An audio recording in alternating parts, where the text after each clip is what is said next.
Howdy, I'm Bill Verbeten, Tech Service Manager with FMC, and today we're looking at a herbicide demo where some soybeans were planted with varying pre-herbicide programs into a rye cover crop.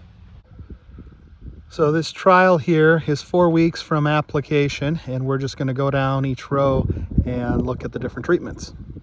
Our first strip here had Authority First applied at 6.45 ounces with some glyphosate, and it's looking pretty clean.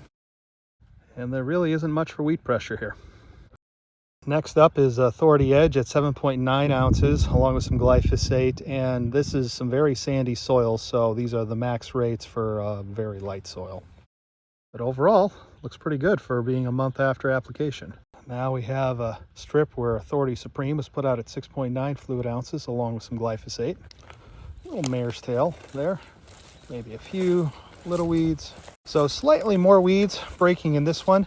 Again, relying a little more on peroxysulfone versus sulfetrazone. But overall, still pretty easy to clean up with a post-application.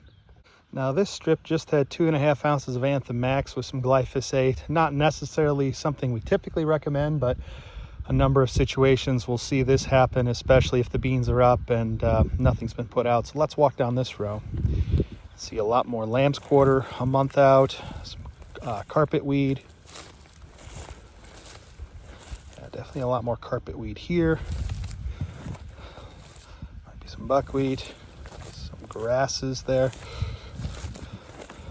So again, definitely more weeds here than where we had sulfetrazone as part of the pre-treatment, but again, we're 28 days later and a lot of rain this spring, so it should clean up pretty easily.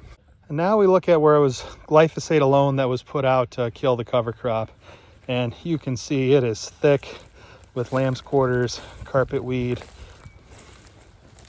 Let's see what else we find, but I mean, this is solid. Some grasses, little mare's tail.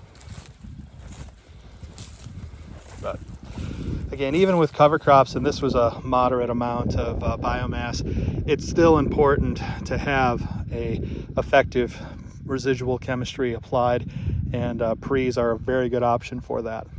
In the same field, just looking at not the same treatments, except wheat was the cover crop and it wasn't quite as much biomass when it was killed, so we're going to look at it.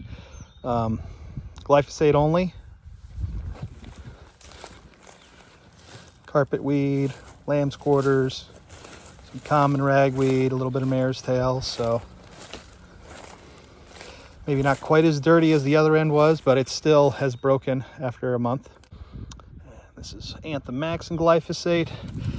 There are some breaks after a month, but when there's only really one chemistry there that's a stronger residual in the peroxysulfone, it's to be expected.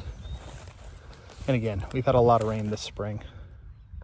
So Authority Supreme, 6.9 ounces and some glyphosate. So having that second residual mode of action definitely helps.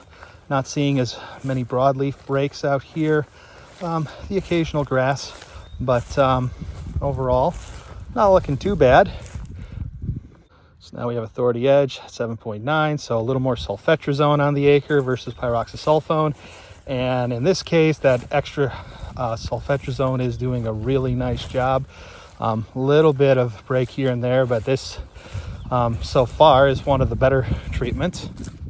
And finally, some Authority First at 6.45 ounces, a little higher than the common 4-ounce rate, but when you do that, the first rate and the sulfetrazone piece actually does a really nice job. And on the sand here, there's no damage to the soybeans, and actually of any of the treatments, it does look pretty darn good, right up there with Authority Edge. So again, just because you have a cover crop doesn't mean you won't benefit from having a residual chemistry with it, and having 2 of them that have residual is definitely better than 1.